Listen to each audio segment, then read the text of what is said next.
Hi, I'm Ed Parcaut, your host of Inner Edison. What I'd like you to take away from today's show is your brand is one of the most important things in your arsenal, right? Or your weapon, whatever you want. It's so important that I actually have on today the brand doctor, Henry Kaminski Jr. Let's welcome him and get to know his story and how important your brand is, that so much important that he actually became a doctor at it. How What's you going doing, on? Henry?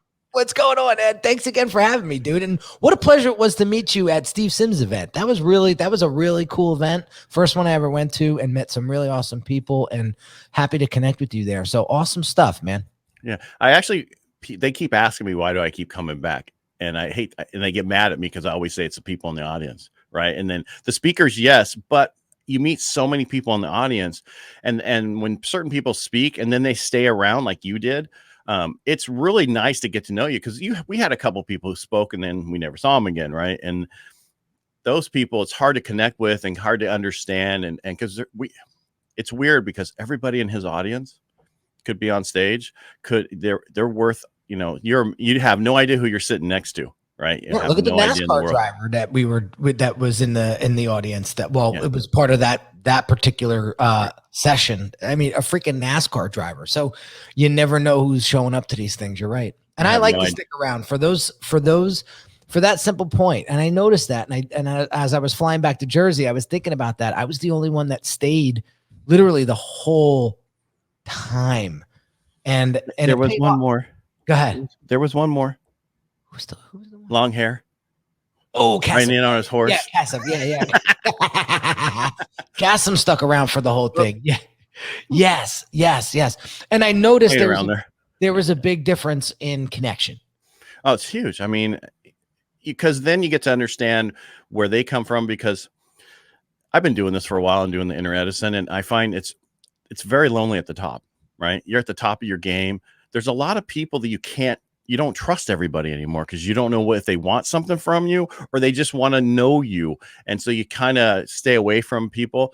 With these events, you could get to know everybody, because we're all over the gamut and we're here to help everybody. A lot of people say, there's some clicks or this or that. And it's like, no, if you want to meet anybody, stand next to me. I'll get you connected, Pretty because much. that's what I mean. I talk to everybody, and you want to be introduced, no big deal. I'll help you out. So I love it. I love it.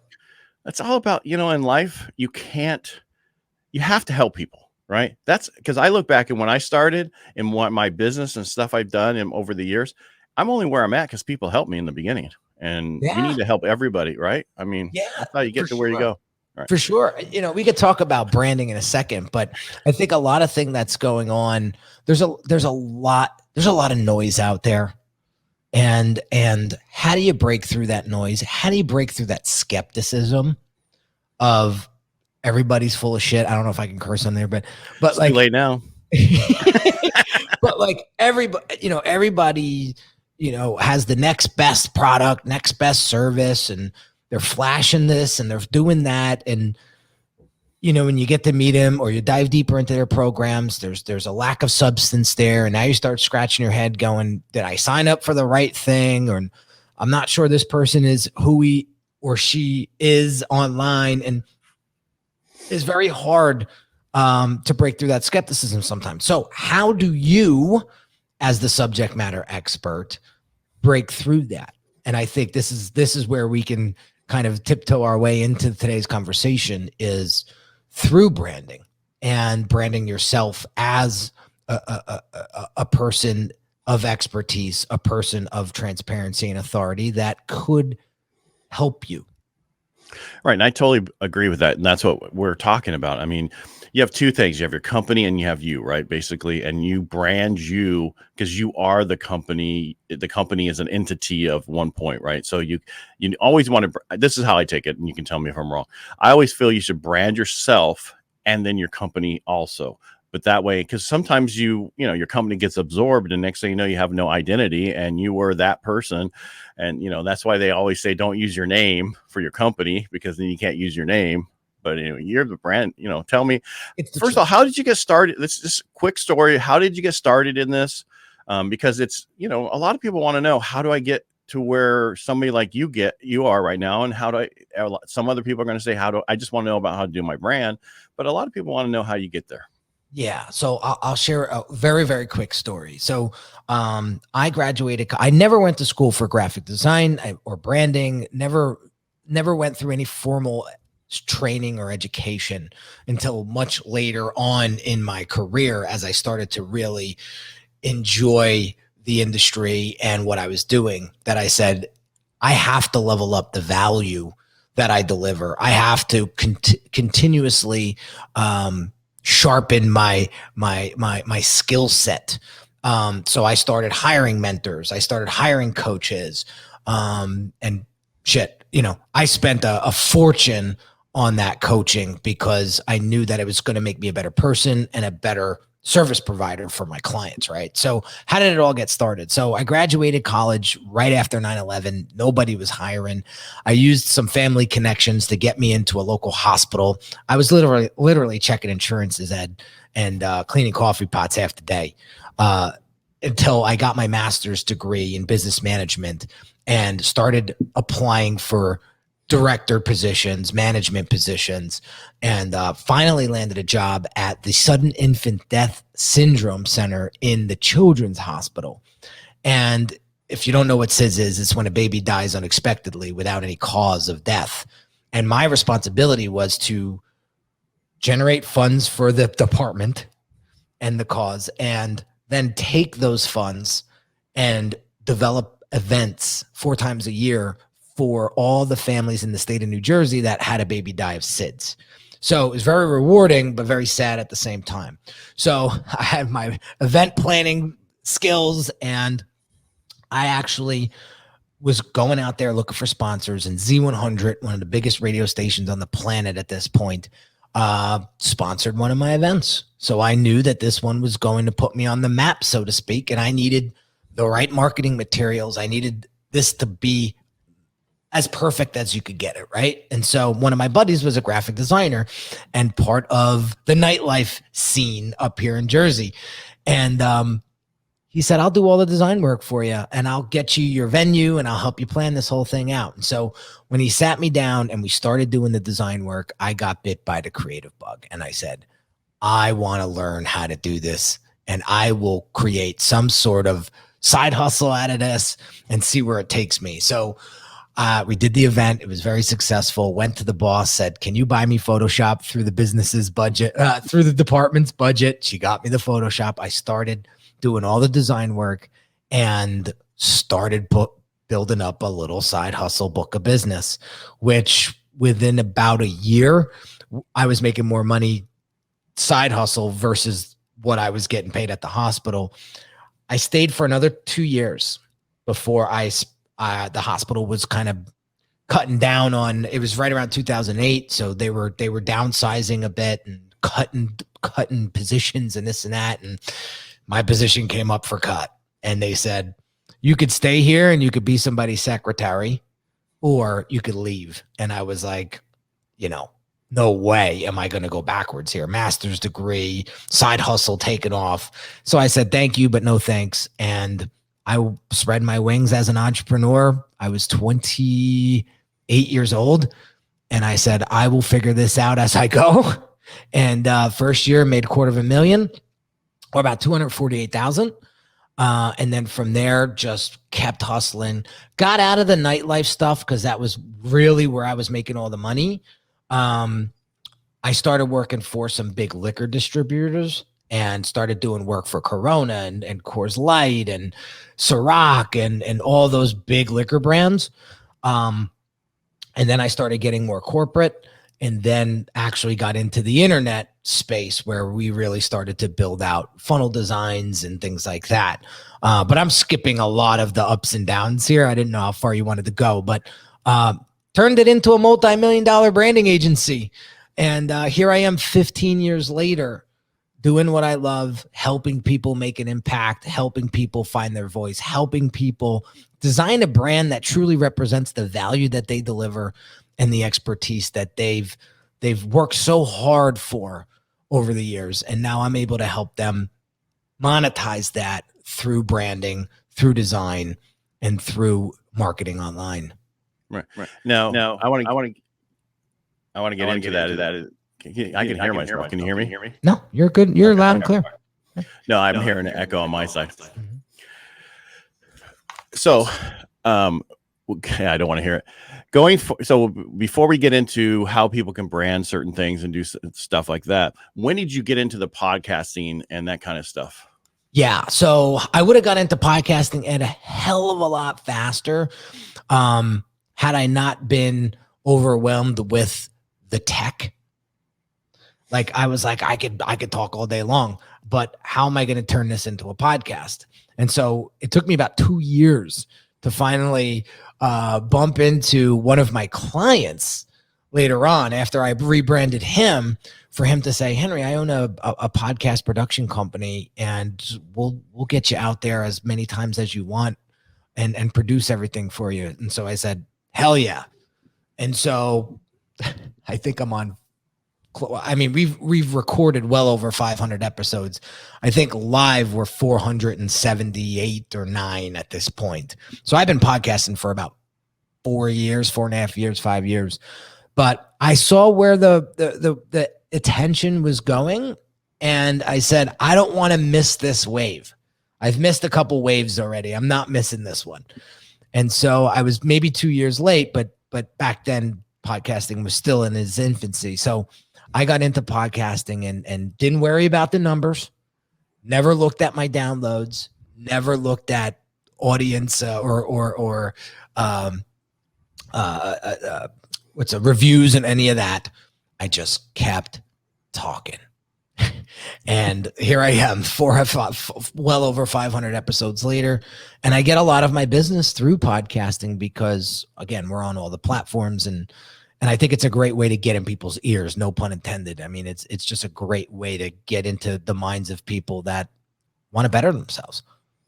And you become an authority in the space. That's the most important thing, right? Sure. And it's the same thing when I'm on radio. People think I know what I'm talking about because I'm on radio and podcasting and all the other stuff. I mean, you're laughing, but it's so true. You automatically get this authority, and a lot of people were talking at that event we were talking about, and they're saying that podcasting, it's going to get to a point where it's going to be so many people and some of that. Yes, I think there's going to be so many, but it's still, I think, going to happen with 90% of the podcasts out there don't have more than 10 episodes and then they quit. There's a lot of drop off, Ed. Yeah. I mean, it's like that. I don't know. It's like back in college, like, freshman year, the guy comes in with the pep talk and he's like, half of you guys aren't going to be here in 4 years, look around. And it's the truth. I mean, that definitely plays out just as truthful in the business world. I mean, what is it now? A business doesn't last more than 2 years or 3 years. It goes out of business, something like that.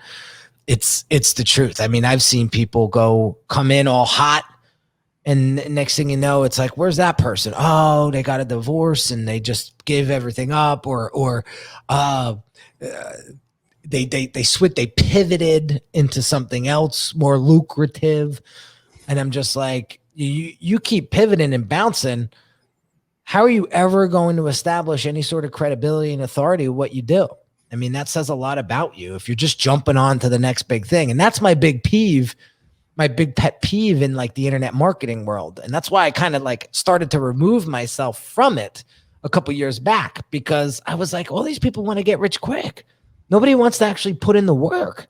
I mean, Christ, I've been around for 10 years before I started to actually put myself out there as a social media presence and started to really talk about me and brand myself and showcase what I do.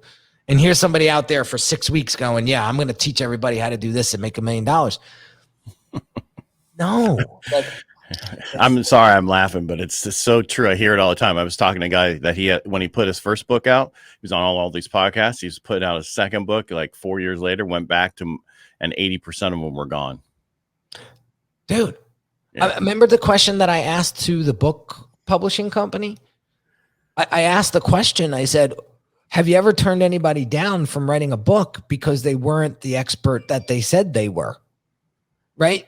Or you realize that there's a lot more work here that needs to be done prior to them coming out with a book, because every Tom, Dick, and Harry now is coming out with a self-published book and they do their rounds and this and that and everything. And then next thing you know, like you read the book and you're like, it's shit. Excuse my language. Like this is just regurgitated shit from Tony Robbins or the next guru. And come on now, like you're not gonna last. There's one guy who actually already has the 12 chapters written for you. You just pay him so much and it's all ready to go. It's crazy. Yeah. It's crazy. Because I wanted to write a book about stuff in my industry, right? And then I'm like, I really don't. That's not my thing. And then so I'm still myself, but it's like I don't want to just write a book. I want to make sure it has substance. It's the same thing we're gonna, with branding and all that. I'm honest and truthful on what I do, and I want my book to come across that way. I don't want it to be like I just, before my horrible talk there at Speakeasy. I don't mean horrible, you know what I mean. It was like 15 years since I would have been on stage, but I was re-listening to some of the old gurus, and it's amazing. Like Brian Tracy stole stuff from Zig Ziglar and Tom Hopkins. I mean, to a point where they're saying this exact same phrase and exact same in a bar, blah, blah, blah. It's like, can't you come up with your own stuff? And so I stopped listening to Tony Robbins because he was a regurgitation of Jim Rohn. So what I did was I just went to Jim Rohn. I bought the ultimate library of Jim Rohn on Audible. It's 11 hours, 50 minutes or something like that. And I probably listened to that 15 times already in 3 years. And I'm like, oh, this is where he got all his juice from. Right. And I just studied Jim Rohn, and the guy's a legend. He's never going away. Right. Well, it's like Zig. That was why I do my presentation the way I do it, because he tells you how to do it. And that was so long ago. I don't like this stuff with his kid, but we'll just move on from that. Cause your kids are not the same person, right? They're living off their parents, and it's like, it's not the same. And so I didn't want to regurgitate everything that they were talking about, but there's only so much that you can come up with new. And that's why I stuck to that, why. Well, let's talk about that. Let's talk about taking content, taking information and making it yours through your voice, through your point of view. I didn't get a chance to go into detail when I spoke at Steve's event about point of view. So I'll just give you a quick example. No, let's stay right here. Let's go with this. Go. Yeah. So you have an idea of what I mean by point of view. So I grew up in not northern New Jersey. My family's from northern New Jersey. I grew up down the shore, but I eventually moved up to North Jersey to be with my family after I graduated college. And we up here in the East Coast, in this particular area, we have a very strong point of view about things. We have an accent, right? I thought I did. I talked about in my conversation with at the event. I talked about the wise guys that I grew up with in my neighborhood that was very much Italian, and what I learned from these guys as I watched them do their business on the street, what I liked, what I didn't like, what was scary, what I took away as timeless business sense and things like that. And that's my point of view. That's the lens in which I see things. So when I'm teaching my clients, I have a different perspective. I have a different point of view on things. And so what's your point of view? So, there's a great, what does Zig say? When you help enough people get what they want, you'll get what you want. That's great. Now, okay, take that one-liner and make it yours. Okay. Are you asking me to do that? No, but I'm asking the audience. Because I say the same thing all the time. When you help everybody else, then in turn you get help down the road. I mean, that's how it always works. Helping other people, you always get something back. Always. And I think that's the biggest thing that I struggled with early on in my career. If you don't mind me getting a little personal, I'm an only child. I grew up very humble. I had a very wealthy uncle. I had a very miserly father. And as I grew up, not to me, but in his life, like he never spent money on anything. We barely went on vacations. We barely did anything. We lived in a shit box, and this was all done sort of on purpose. Like he could afford that stuff. He always had a knot in his pocket. And that's probably why, because he never spent money on anything. right? But then I had this uncle who was like lifestyles of the rich and famous. And I'm trying to figure out my identity as a 16-year-old kid. Do I act like my father? Do I act like my uncle? And as a 16-year-old kid, I saw the flash and I was like, I want that someday. And I went that route. And I was very financially illiterate. And I was a taker. All I thought about was, how can I take, not how can I give? And I saw that on the streets too. And I said, oh, that's how you get the knot in your pocket. You take. I learned out the hard 5 years into my business. I learned the hard way that that's not how it works. Because I started going through some major growing pains. At the same time, Hurricane Sandy came in and wiped out two of my biggest liquor distributor clients. That was $250,000 right there. When they rebuilt after the hurricane, they said, we're going in-house. It's $250,000 that I have to figure out how to make back. Meanwhile, I'm living high in the hog, showing everybody my stuff.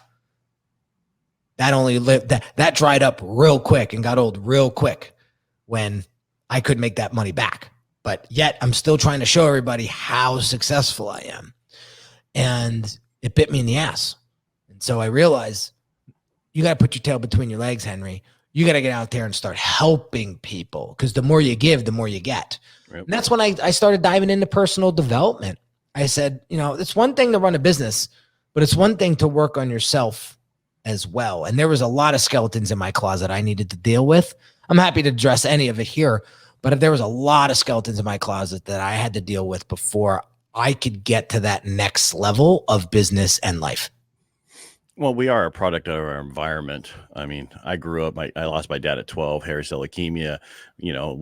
So we went from the higher side of town over to the low side of town. So I had 2 pair of pants and 3 shirts through high school. And, it took me to get in the Navy to get more underwear and socks. So, wow.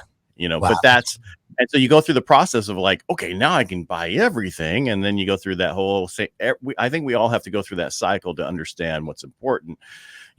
They say when I lost my first million, right? They got to build now I'm working on my second or third there's some people who don't go through that. That's just because they have the right mentors in place. And if you don't have those from the beginning, which most of us don't, and that's why I tell everybody through this, that the most important thing is to have a coach, a cornerman, some type of group that you can get together of like-minded people to help you through these processes. And I think our biggest thing, that even me being a vet, and I think people in general, is asking for help. Very hard to do, right? Yeah. What I notice with my clients that come through the Brand Accelerator program is when I do an initial brand assessment, because you can't get into that program without going through that assessment, what I find out the majority of the time is that, if you want to talk medical terms, since I'm the brand doctor, the biggest thing my patients struggle with is confidence and clarity. But it's very hard to admit that I lack confidence in my thing. You don't want to be judged. You don't want to look like you don't know what you're doing, right? You want to look like you always got it together. And after I take them through the assessment, they realize, oh shit, I need help. I need guidance. I need clarity. I need focus. I need somebody to kind of walk me through this, because this is where I'm out of my element. The branding and the design and the marketing. I'm a lawyer. I'm a doctor. That's not my forte. So I'm hiring you, Henry, to help me through that part of business. I can take care. You want me to get out there and do videos or do a podcast? I can do all of that, but I want to make sure that I do it to the best of my ability. That's why you're here. And it's tough to admit that. And so when I take them through that assessment, they realize, okay, that's where I'm lacking. That's why I haven't raised my prices in 5 years. That's why I haven't rebranded myself. And I still look like my business is from 2008 and it's 2021. And I'm silently getting laughed at behind the scenes. but I think everything is still great. I'm just trying to find the next big thing. No, there's some inner work that needs to be done from a branding perspective. You got to know who your ideal client is. You got to know your purpose, your vision, your mission, how to articulate your value, your point of difference, how to look the part so you could charge the part. I talked about that at the event. How to deliver the part and create that customer experience that people are going to talk about. You know, Steve Sims does a good job at that, right? That's why his speakeasy events are so successful. That's why your show, your radio show is so well done. And people are tuning in every week because you're putting in the work that's necessary. And so that's what we need to focus in on. Again, it's all about doing the right things at the right times so that you get the right results. And maybe admitting to somebody that, shit, I don't know it all. And it's time to relinquish the power and let somebody who's a master at it or who loves doing the shit that I hate, passing the baton to them and saying, let's roll together. You get to know the people at our events, and one of them got to know some other people, and I used to use them to do certain things. And they said to these people, oh, he doesn't want to do it. He just wants to pay somebody to do it. It's like, oh shit. Of course, that's how you're supposed to do it.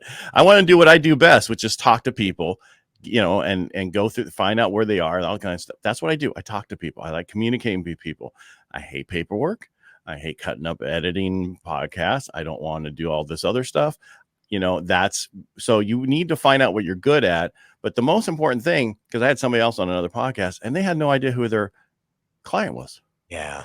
And you can't go forward without knowing, because you need to know who that is. And you can have multiple different clients in different marketplaces, depending on what you do and what you sell. But you need to know who that is, for this brand here. What is that to, right? Yeah, that's it. Well done. And I think we could workshop with the time we have left. If you want to go a little over, I'm happy to do it. I'm good. Go for it. To workshop through that a little bit. So to give your audience some takeaways or some take home work per se. Here's where to start. Start by looking at your industry and your market and look at competitors or indirect competitors that have the clients that you want already, and asking yourself, who are those competitors and indirect competitors? I'll give you a quick example. One of my clients, a lot of his clients hang out in the Tony Robbins platinum world, in the business mastery world. I said, maybe advantageous to spend $10K and get into one of Tony's events to go swimming in that pond. It only takes 2, 3, 4 clients to get out of that pond. And it's a great marketing investment. And you might get some personal development shit, takeaways from it too. But but he doesn't do what Tony does. Tony's an indirect competitor that has a bunch of his clients. So why not go there? That's number one. Number two is, what's Tony doing? Just take this Tony, for example. What's Tony doing to earn those clients? And you got to ask yourself, what are you doing to earn your clients? What could they be doing better? i.e. fill in the gaps. That's what you should be doing to earn those clients, right? And then you get into demographics, which is very simple to understand. I'm not going to waste a second on that. But psychographics is where I really want to have people understand. This is why people do certain things. So when I'm going through a branding workshop with a client, I'm asking them, what kind of car does your client drive? What kind of watch do they wear? Where do they get their news? Where do they like to shop? What brand affinities are they attracted to? Are they a Microsoft? Are they an Apple? Are they a Patagonia guy? Or are they Cabela's? Yeah. Right.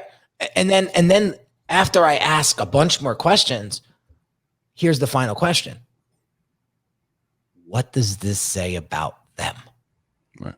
Right. And what drives their decision making as a human? What drives their decision making? There was an example a client gave. I said, what drives their decision making for your client, right? He works with CEOs. Frustration. That's what drives their decision making. They're so frustrated. How about trust? How about credibility? How about relationship or rapport? They want to know that they want to feel confident in their buying decision. So it's going to take a shit ton of rapport to do that, especially if you're selling a higher ticket program, right? I think it's like minimum 14 touch points now before you get somebody to even consider moving forward and learning more about what it is that your high ticket offer is going to solve for them, right? So very quickly, I took you through some questions to ask yourself about your ideal client so you can get clear on that, because I always tell my audience and my clients, once we get into the brand building process where we're actually building out the site and the funnel and the logo and the identity and the messaging, we're not really 20% of that is making sure that it fits you well as the brand. But 80% of it is designed for your ideal client. Because if they can't resonate with what I've designed for you, you're not going to have a business. They're not going to buy from you. So 80% of what I design is for my client's client, not really them. So I wanted to make sure that your audience at least gets that takeaway from this conversation, because all of that is going to inform branding and marketing decisions in the future. Now, do you ever ask them to look outside of their industry to see certain things they want to bring into their industry? Because that's one thing I do. I do not do anything in my industry anymore because there's too many people doing that kind of stuff. I'm looking outside to bring other things in. So I'm a practitioner of that. Me and a partner are opening up a cannabis dispensary next year in 2022. So he already has a couple dispensaries and processing plants. He's very well entrenched into that industry. I branded his dispensary a couple years ago. So I have a familiar, I'm not even going to try that word today, but I'm familiar with the industry. But now that it's recreational in the state of New Jersey, it's a different clientele. And so I'm working extremely hard in immersing myself into the cannabis industry and seeing how content's created, seeing how people are positioning themselves as an expert. And it's great. It's like a breath of fresh air because it's not incestual. Everybody's not saying the same thing, and you're getting different perspectives. And that's huge. Because so I could take some stuff that's going on in the cannabis industry and now bring it into my live streams when I'm talking digital marketing, when I'm talking branding, and it's not what everybody else is talking about or how it's being talked about. Very, very important. I'm so happy that you're already doing that. But that's a huge plus.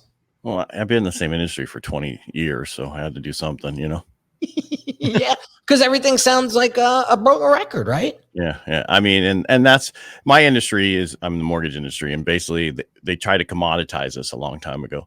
And the problem is the cheapest loan can be the most expensive loan of your life. So be careful with that. Exactly. And there's no fine print with me because you don't need it. Right. And that's what I tell you. That's what I love about you. And I think that's what made your speech at Steve's event so authentic and real, is you got up there and you wore your expertise very confidently. You did. I mean, we gave you some critiques, but they were minor compared to some other folks. Right. But I mean, you did a hell of a job. And the way you approached me, you were very direct, very straightforward. You were, hey, and I gravitate to that. Why? Because I'm the same way. And it's important to own who you are because you're going to attract the same type of client. So if I would say this, be the client you wish to attract. If you don't want the nickel and dimers anymore, if you want to sell a high ticket product to a higher quality client, then you have to become that person. Right. Yeah, I had a business partner. I always told him, stop stepping over $1 to pick up a dime. Right. That's so true. Because that's not me. It's like, I understand you got to invest, put money out there, build it. A lot of people don't want, I can't. I spent too much money. You have an idea what you spent. Because we used to market, and this is, back in the 90s when we used to do direct mail, whatever we spent on direct mail, basically each partner made that month. It was the weirdest thing. It was a huge system. So we were spending hundreds of thousands of dollars a month on marketing, direct mail stuff, and we were making a ton of money. So see, what you put out is what you get back. I notice when I have slow months and let's face it, slow years, I take an inventory of my efforts in marketing, my efforts in putting myself out there, my efforts in helping people. 9 times out of 10, it comes back as, Henry, you could have done more. You could have invested, you could have got another coach. You could have got, you could have done this. You could have done that. You could have went there, but you didn't. Whose fault is that? I can't point fingers. I can only point them back to me. But the times where I spent money, record-breaking years, record-breaking months. And you have to go to events that are, just like the Steve Sims stuff we talk about, the other things. You have to go to these other places because you meet people that will help you, and they're not necessarily the ones on stage. They could be sitting right next to you. There was one event I went to every year. I sat at the same table every year, and every year person who sat next to me, we did something every year. It was the weirdest thing. So I always sat in the same table every year I went there, So That's awesome. yeah, I was luck, where opportunity meets that preparation. Right. That's I don't believe in luck. Well, there is a little bit of luck. I will not lie there. There is a little bit of luck. You didn't hear what I said? I said luck is where opportunity meets preparation. Oh, yes. Yeah. But I don't believe in coincidences either. I do a little bit. Do you? Yeah. Why so? Because I've run into things that just there's no reason why they should have been there at the same time, or why I ran into that person in that same situation at that time. Many of them. Yeah. So, but I think it's because you put yourself in that situation to run into that person. But if you wouldn't have done that, right, that wouldn't have happened. But I think it's important for you when you start your business or thinking about starting a business, you have to put in what you're going to spend stuff. And here's an example, right? I wanted to do a podcast called Helping the Brave. I didn't know that at the time when I got the domain Helping the Brave. And when I was looking for Helping the Brave, I was looking for Helping the Heroes, all this other stuff. And then I realized, you know what? Military people, vets, we don't think we're heroes. We're brave. We're courageous. We run towards the stuff, right? We're brave. So I got it and it didn't work, whatever. And then all of a sudden, hey, I want to do this podcast. And it's like, I had the perfect domain, the perfect name, everything that was just set up, the brand behind that. Just, my bachelor's in marketing and my master's in international business and marketing. So we'll throw that out there, so I always used it for me, right? I'm not like you where you're using it for everybody else. I use it for my company and that kind of stuff. But it's important to set that brand that you're talking about from the beginning so that you know who your client is. Because you have to know your client, right? I knew my client. I knew who they're going to be. They're veterans once they take the uniform off. And that's exactly what our video says, right? Our podcast is helping veterans once they take the uniform off and through life. And that's what it is.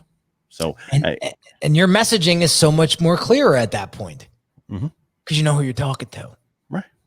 And Inner Edison, right? Your greatest accomplishments come from your greatest defeats. Hello. And the reason I do this is because I was past military. When you made mistakes, people died. So you get in this business world, it's a totally different thing. You have to make mistakes in order to grow. How did you make that transition? Because that's tough. Which one? Well, you make mistakes. People die. And then you're pretty much allowed to make mistakes in business. And there's repercussion. But I was okay with my staff making them for years, but for me, every time there was a mistake, I made sure it never happened again. And actually, my coach, Steve Stems, is who got me to do the Inner Edison, because he goes, dude, you hate making mistakes. No, I'm okay with it. I have no problem with the mistakes, but I have a problem with me making them, right? That's my issue. And so I'm still going through this. This is my cathartic thing, right? Going through these episodes and letting people know you're going to make mistakes along the way, and it's okay. But you don't have to like them. but you just you're going to have to make them, and you're going to have to, it's going to hurt. And you have to get back on there and keep moving. Because the other thing Edison said was most people fail right before their success. They stop, right?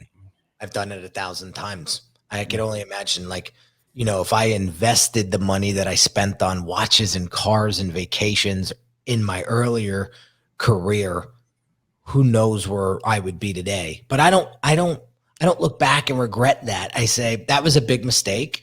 I know now I could teach my 4-year-old son as he gets older and learns about money and business and finance, how not to do that. And and he's not going to make the same mistake as daddy did. And I have the experience to prove it. Yes, he will. Anyway, they have to make their own mistake. And and that's great. I have 5 kids. I can tell you they all make this. They don't listen to you. They'll listen to somebody else that tells them you've been telling them the same thing for the last 20 years. Someone says it to them 5 minutes ago, and they come to you and go, "Oh, by the way, did you hear all this?" Yeah, I've been telling you this forever. So what I'm getting at is your kids are going to make mistakes. All right. So I know you said, where would you be? You wouldn't be here if you didn't spend the money on the watches and the cars where you were before. We are a product of who we are from growing. I was at 27. I was driving my 500 SL out of the gated community in Rancho Santa Fe, California, thinking I was all that. And then I woke up one day and it's that Talking Head songs. You probably don't know it. This is not my beautiful wife. This is not my beautiful house. And I'm coming out of there going, this is not me. Right. This is not who I really am. This is who everybody else around me, which I don't like that who they are and what they're coming across. So I sold everything out and moved to Oceanside, California, which is a small town right next to the base where I was from, where when I was going through in the Navy at that base, I used to live there. And I'm like, we're redoing everything. And then that's how I changed to who I am today.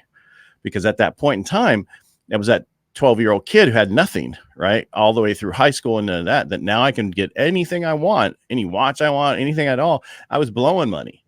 You don't understand that until that happens. You can listen to your parents if they're there, that like you're doing to do for your kids.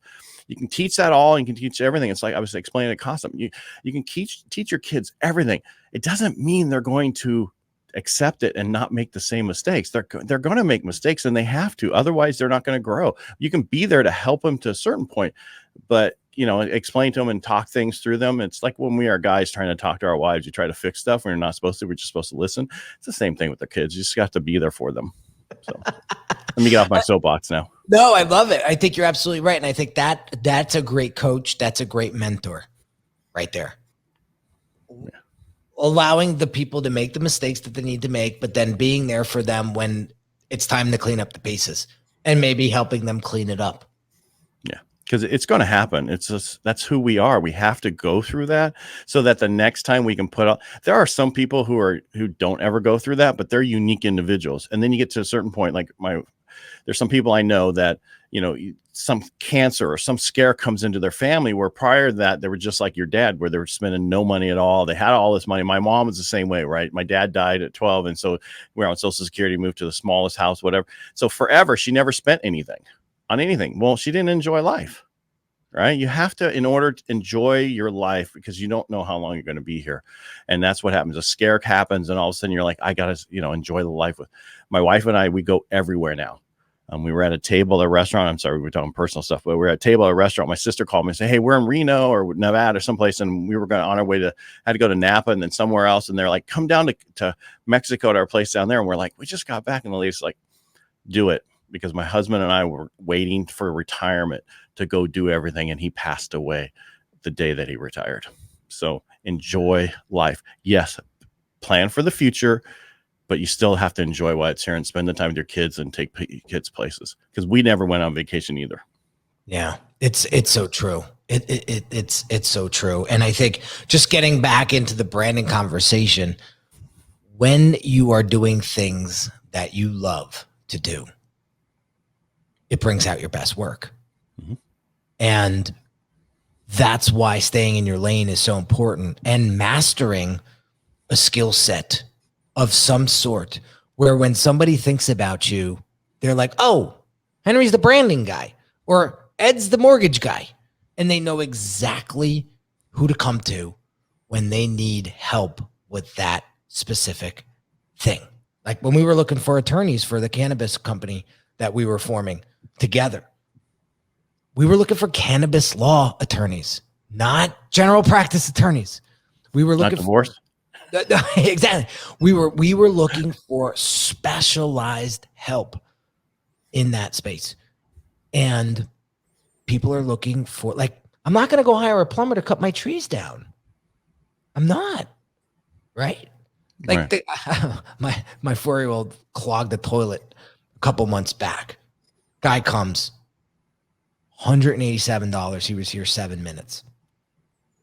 Because he's an expert plumber. I didn't mind spending $187. I was a little pissed off, but I'm not spending $187 every time now. So I'm teaching my son not to use a roll of toilet paper every time he goes to the bathroom. Yeah. But that's how boys are, dude. Yeah, but the point is, I said, I'm not going to go in there and try to make it worse. I'm going to have the plumber and whatever it is. I paid for the assurance that it was going to get done right the first time. And so what are people paying you for? What do you want to be remembered as when you leave the room, or when somebody's looking for whatever you provide as a service? Are you showing up in the right places and positioning yourself as the go-to fill in the blank? Yeah, see, I'm the guy that helps you tell your story across multiple mediums. There you go. Yeah, mortgage, right, radio, podcast, all that stuff. You're solid at it. Yeah, you know, you're solid at it. Well, thank you. I appreciate that. I don't have to pay you now, right? I'll invoice you after the show. That's like Brian Gawke threw some stuff on Instagram on the way back. I'm like, almost put, what's your Venmo? What do I have to do for you now? Right? Oh, the notes, right? Yeah. Well, no, not the notes, but it was like he said how what I said up there about the no, right, was like he'd never heard that before in his whole time in sales. And the reason that was that way is because I hate the fact that what they say about, people always say people don't buy because they just don't know. KNOW. It's like, what does that mean? Right? What don't they know? What part of, basically you're trying to get people to, stop waiting. And that's why I came up with that whole thing. And so that was, yeah. So, it's been great having you on today. I don't want to go, but I'm sure our people that listen to this to go, I got to get out and mow the lawn or something, right?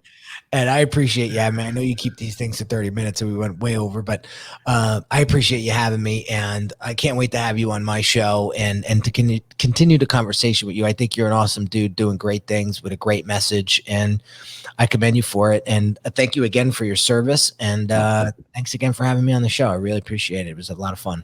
It was my pleasure actually to have you on the show. When I, getting to know people at these events, and then you have them on your podcast, and I want to do more than that. Everyone I meet, I don't want to just like, this is it. We got to do more. We got to help each other out, whatever that is. So if you ever need anything, just give me a holler. And I want to thank everybody for listening today. And I hope you enjoyed today's episode. And if you did, just follow like we always ask you to do. And again, thank you, Henry, so much for being here.